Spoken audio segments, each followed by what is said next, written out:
इस प्रकार का भाषण दे सकता है, बोल सकता है। एक संवैधानिक पद पर रहते हुए कोई भी, ना सिर्फ इरफान अंसारी को बल्कि किसी को भी अधिकार नहीं है कि संवैधानिक पद पर बैठकर, मंत्री के पद पर अब रहकर अब किसी प्रकार का मारने काटने बांधने का बात करेंगे। मतलब आपको मंत्री का दायित्व का बोध नहीं है, या फिर आप पागल हो गए हैं? इरफान अंसारी हमको लगता है पागल हो गए हैं। मंत्री हैं तो इनका पुलिस गुंडा है, यहाँ के अफसर और पुलिस पूरी तरह से गुंडाई करता है। ये घटना नहीं है, ये घटना नहीं है। देखिए पुलिस क्या कर रहा है ना, पुलिस बालू माफिया को अपने पास रखता है। कमलेश जी, एसआईआर को लेकर मंत्री इरफान अंसारी जी ने एक बात कही है, टिप्पा टिप्पणी की है, उसके लेकर क्या कुछ कहिएगा? देखिए कल जिस प्रकार से वो अपने विधानसभा क्षेत्र जामताड़ा के नारायणपुर में सरकार आपके द्वार कार्यक्रम में डीसी साहब वहाँ बैठे हुए थे, कई अधिकारी बैठे हुए थे, और वो भाषण देते हैं और कहते हैं कि जो एसआईआर करने के लिए जो बीएलओ आएंगे उसको बांध के रखिए, बांधिए, मारिए, काटिए। ये सब बात एक स्वास्थ्य मंत्री कहते हैं। मैं इसको अखबार में देखा, पढ़ा, मैं अचंभित रह गया कि राज्य के मंत्री, वो भी स्वास्थ्य मंत्री, वो भी राष्ट्रीय पार्टी कांग्रेस के कोटे से विधायक हैं, मंत्री है, विधायक उसके बाद वो मंत्री हैं। अब बताइए कि वो कैसे इस प्रकार का भाषण दे सकता है, बोल सकता है? एक संवैधानिक पद पर रहते हुए कोई भी, ना सिर्फ इरफान अंसारी को बल्कि किसी को भी अधिकार नहीं है कि संवैधानिक पद पर बैठकर, मंत्री के पद पर अब रहकर अब किसी प्रकार का मारने काटने बांधने का बात करेंगे। मतलब आपको मंत्री का दायित्व का बोध नहीं है, या फिर आप पागल हो गए हैं? इरफान अंसारी हमको लगता है पागल हो गए हैं। मंत्री हैं तो इस मंत्री होकर अगर इस प्रकार की बात कर रहे हैं, जबकि उनको मालूम होना चाहिए कि जो बीएलओ जो हैं वो आंगनबाड़ी सेविका होती है या फिर कहीं कहीं पारा शिक्षक होते हैं, वो राज्य के कर्मी हैं। वो उनको भाजपा फोबिया इस प्रकार का हो गया है इरफान अंसारी जी को, उनको लगता है कि जो भाई एसआईआर कर रहा है वो भाजपा ही कर रहा है।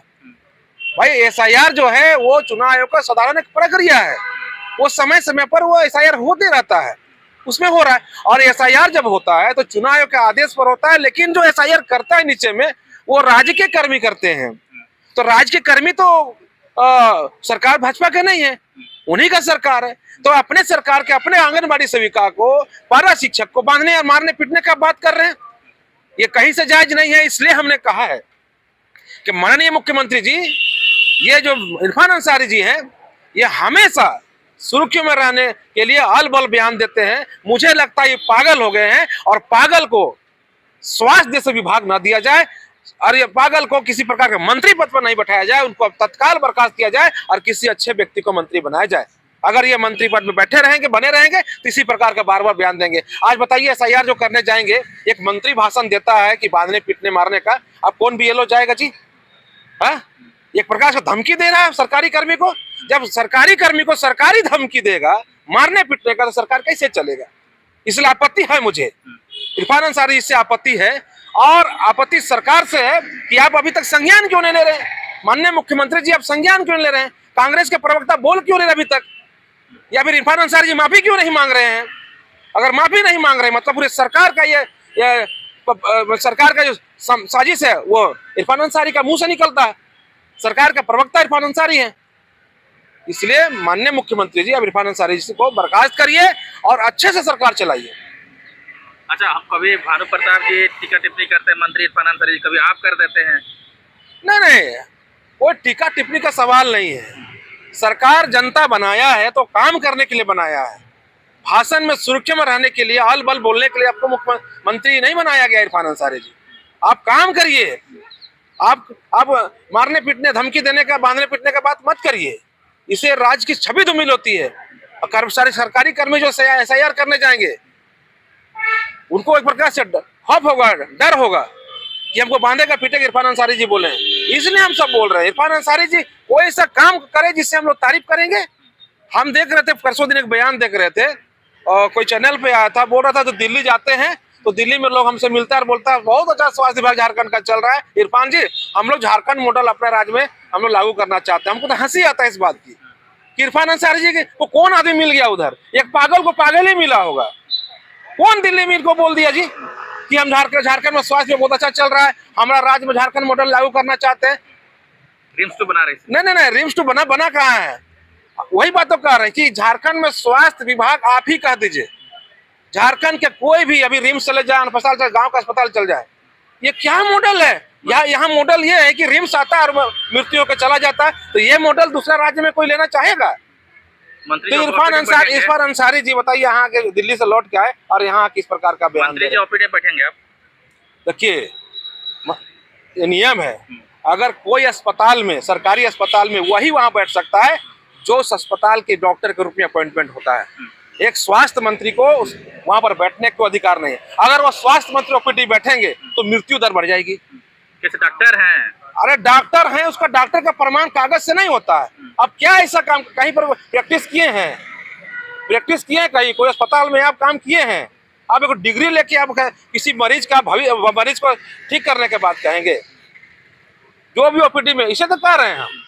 ये मंत्री जी आप अपना काम में ध्यान दीजिए ना, ओपीडी में बैठेंगे तो पूरा बवाही हो जाएगी कि स्वास्थ्य मंत्री इलाज कर रहा है, इलाज करके ठीक करिएगा, तब तो इलाज से ठीक नहीं होने वाला स्वास्थ्य मंत्री जी का। ये अपना इलाज कराने कांके में आके, स्वास्थ्य मंत्री जी अपना इलाज कांके में ऋण पास में आके वो अपना इलाज करा लें, जब ठीक हो जाएंगे तब वो कोई ओपीडी में बैठे या कोई कुर्सी में बैठे, तब बैठेंगे, तब मानेंगे। नहीं तो अभी तो हमको लगता है कि इरफान अंसारी जी खुदे पागल हो गए, कांके इंतजार कर रहा है। मंत्री जी के काम हम लोग बर्दाश्त नहीं हो रहा है। बर्दाश्त क्या काम बताइए ना, एक भी कोई इरफान अंसारी जी के एक भी कोई काम बता दीजिए। हम रिम्स 2 बना रहे हैं, किस लिए बना रहे हैं रिम्स 2?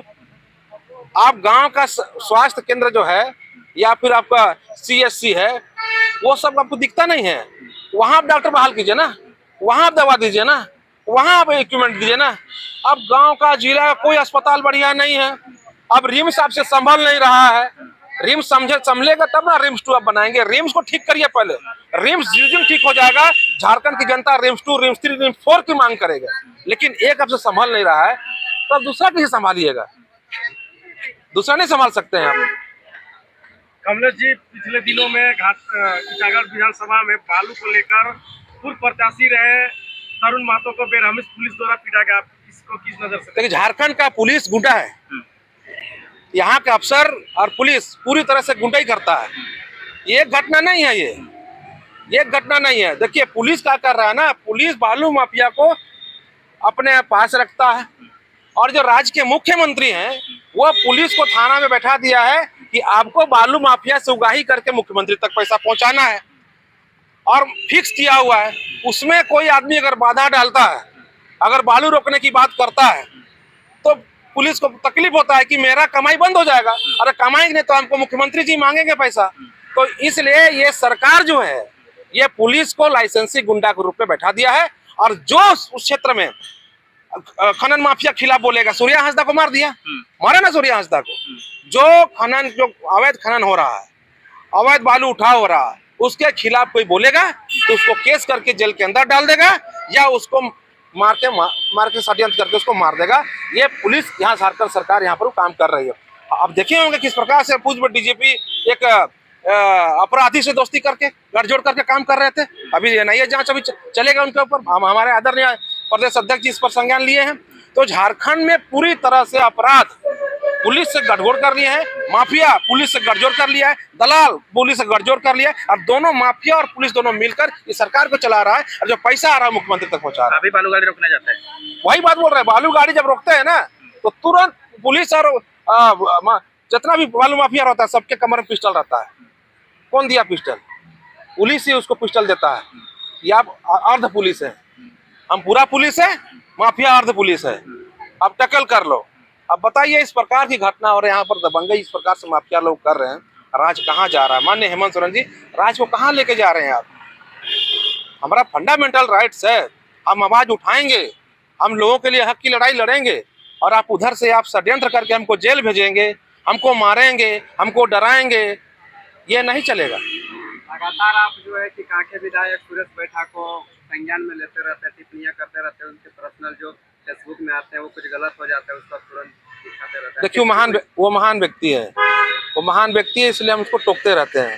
महान इसलिए है कि कांके विधानसभा में विधायक बनने के बाद, मैं नहीं कह रहा हूँ, आप लोग ग्राउंड रिपोर्ट करेंगे तो ट्रैक्टर में जो गरीब आदमी बालू लाकर अपना घर बनाता था, ट्रैक्टर बालू लेने वाला लोग को सब ट्रैक्टर को थाना में बंद करवा दिया है और रोज माननीय विधायक जी बालू गाड़ी को चलवा रहे हैं और उनको सिर्फ बालू घाट कहाँ कहाँ पर है, कितना बालू उठ रहा है, उसकी चिंता रहती है। इसलिए कभी कभी देखते होंगे आप, वो माइक पकड़ते हैं तो बोलना है घर तो बोल देते हैं मकान, बोल देते हैं, माने समझ शब्द को समझिए, ठीक है। कुछ बात करने लगेंगे, दूसरा बात करने लगेंगे।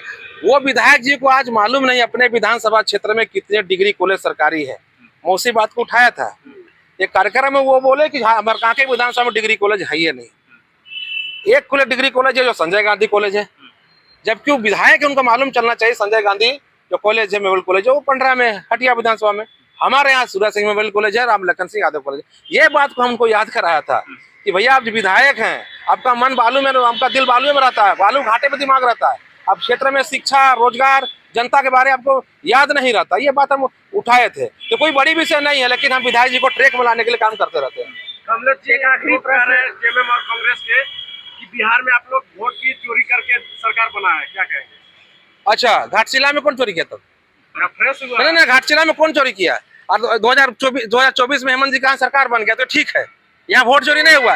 जहाँ उसकी सरकार नहीं बनी है वोट चोरी, सरकार बन जाएगा सब कुछ ठीक है। ये लोग हार को पचा नहीं पाते हैं। कांग्रेस पार्टी जो है ना 75 साल तक सत्ता में रहा है, अभी सत्ता से जनता इतना दूर फेंक दिया है कि पगला गया है लोग। ये लोग को लगता है कि वोट चोरी हो रहा है।